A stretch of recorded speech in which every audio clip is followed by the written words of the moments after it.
আমরা আজকে আলোচনা করব বৃষ্টি ছাতা নিয়ে। তো তোমরা যদি এই ভিডিওটা দেখো তাহলে আশা করি বৃষ্টি ছাতা নিয়ে যত তোমাদের সমস্যা আছে সবকিছু সলভ হয়ে যাবে। আর সবশেষে হলো যে আমরা এটাতে ধরো যে একটু কমপ্লেক্স বৃষ্টি ছাতার সমস্যাগুলো, যেমন বৃষ্টি, মানুষের ব্যাগ এবং হলো যে বাতাসের ব্যাগও দেয়া আছে, তিনটা একসাথে দেয়া আছে, কিভাবে সমাধান করবো এটাও আমরা দেখবো। বৃষ্টি ছাতার সমস্যার মধ্যে সবার প্রথমে যেটা দেখতে হবে যে বৃষ্টি নিচের দিকে পড়তেছে, একজন মানুষ ডান দিকে যাচ্ছে। তাহলে মানুষ এটা আর্টিফিশিয়াল, আর আর্টিফিশিয়ালকে আমরা কি দিয়ে প্রকাশ করি? ভি। আর যেটা বৃষ্টি এটা ন্যাচারাল, ন্যাচারালকে আমরা কি দিয়ে প্রকাশ করি? ইউ। এই জিনিসটা আমরা সবসময় মনে রাখবো যে যেটা হলো ন্যাচারাল এটা হবে ইউ, আর যেটা আর্টিফিশিয়াল এটা কি হবে? এটা হবে আমাদের ভি। এই কথাটা আমরা একটু এখানে মনে রাখবো। তো খেয়াল করো বৃষ্টি এভাবে পড়তেছে, তো বৃষ্টির ব্যাগটাকে আমরা কি করলাম? একটু নিচের দিকে বর্ধিত করলাম, এটা আমাদের ইউ।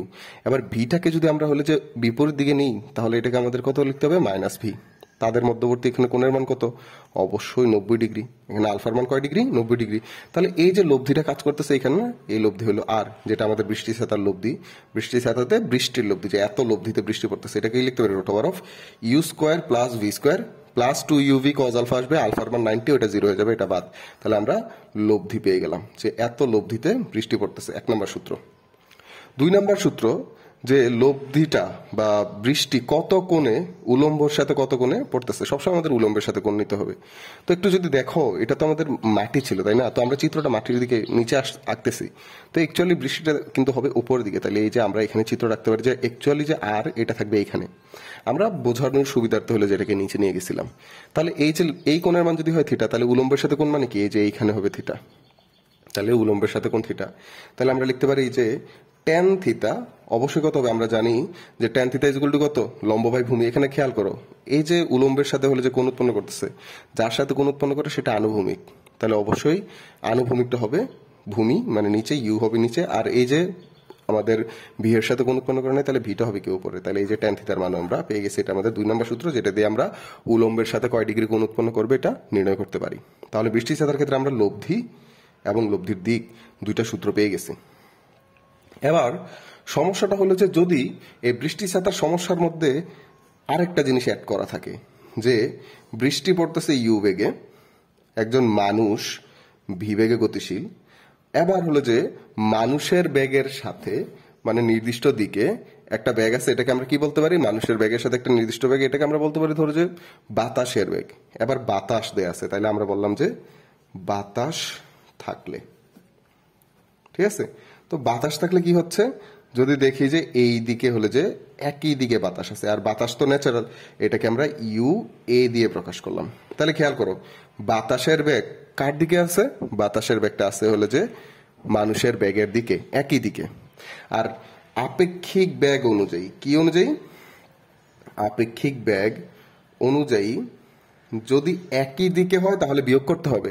তাহলে বাতাস ও মানুষ, তাদের যে আপেক্ষিক বেগ আসবে ওই বেগটাকে আমরা বলতে পারি কি? ওই বেগটাকে আমরা বলতে পারি ভি প্রাইম। কি বলতে পারি? V prime. আর v prime is equal to কি হবে? তাদের বিয়োগফলের সমান। তাহলে এটা কি হবে? ভি মাইনাস ইউ এ। এই যে আমরা ভি প্রাইমের মান পেয়ে গেলাম। তাহলে খেয়াল করো আমাদের এই সূত্রে যেটা ছিল মানুষের বেগ ভি, এখন একটা আমাদের বাতাস এবং মানুষের লব্ধি বেগ চলে আসছে ভি প্রাইম। তাহলে অবশ্যই এখান থেকে আমরা কি পেয়ে যাব? এখান থেকে আমরা হলে যে তার লব্ধির দিক এবং লব্ধির দিক পেয়ে যাবো। তাহলে আমরা যদি বের করি তাহলে অবশ্যই এখান থেকে লব্ধির সবার প্রথমে যদি মান বের করি, আর ইজ ইকুয়াল টু কত হবে? Root over of u square plus v prime square, তাই না? এই যে লব্ধির মান চলে আসলো। আমি যদি বলি লব্ধির দিক, এটা কি চলে আসবে? Tan theta is equal two যার সাথে কোণ উৎপন্ন করে সে নিচে, অবশ্যই কোণ উৎপন্ন করে কার সাথে? উলম্বের সাথে। এই যে থিটা কোণ উৎপন্ন করছে ইউ এর সাথে, ইউ হবে নিচে, আর উপরে হবে কি আমাদের ভি প্রাইম। তাহলে এক্সট্রা ভি প্রাইমটা বের করে আমরা শুধু এখানে কি করব? বসাই দিব। তাহলে আমাদের লব্ধির মান এবং দিক চলে আসবে। এটা হলো যে একই দিকে থাকলে। তুমি চিন্তা করো এবার এটা একই দিকে নাই, একটু যদি আমরা হলো যে কমপ্লেক্স সিস্টেমটা দেখার চেষ্টা করি, যে আমরা ধরলাম যে এটা আর কি নাই, একই দিকে নাই। তো একই দিকে না থাকলে কোথায় আছে এটা?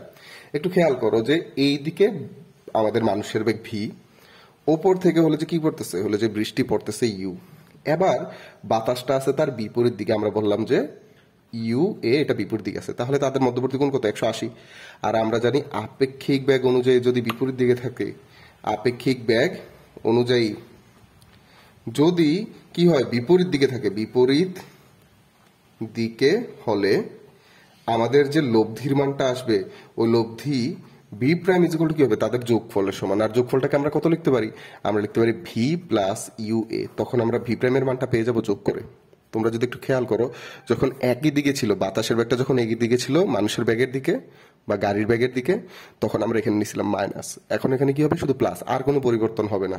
তাহলে এবার এখান থেকে যদি আমরা বলি তাহলে লব্ধির মান কি হবে, R is equal to root over of u square plus v prime square. আমরা যদি বলি লব্ধির দিক tan theta is equal to কত হবে, অবশ্যই যার সাথে কোণ উৎপন্ন করে, ইউ সাথে কোণ উৎপন্ন করে এটা নিচে হবে, আর ভি প্রাইমের সাথে কোণ উৎপন্ন করে না সে উপর হবে। এই যে লব্ধির মান এবং দিক আমরা এইভাবে পেয়ে যাব। That's all. এটা দিয়ে আমরা বৃষ্টি ছাতার সকল সমস্যার সমাধান করতে পারবো। এখন তোমরা কোন টপিকটা পড়তে গিয়ে বারবার আটকাচ্ছ চাইলে আমাকে জানাইতে পারো, আমি ওইটাকে খুব সহজে এক্সপ্লেইন করে সামনে কোনো একটা ভিডিওতে আপলোড করব। ধন্যবাদ।